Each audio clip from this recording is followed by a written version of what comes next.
Hello friends, welcome to TrendTechGuide. Today I'll show you how to see and cancel sent friend request on Facebook. So if you are new to our channel, don't forget to subscribe. So let's start. First of all, you can see I am here in my phone.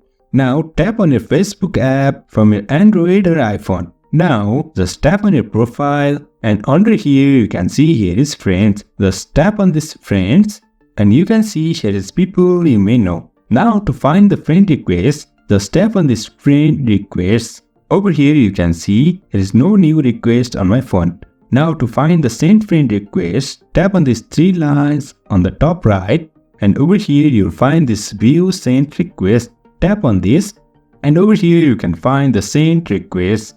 Now to cancel, just tap on this cancel and you can see the request is cancelled.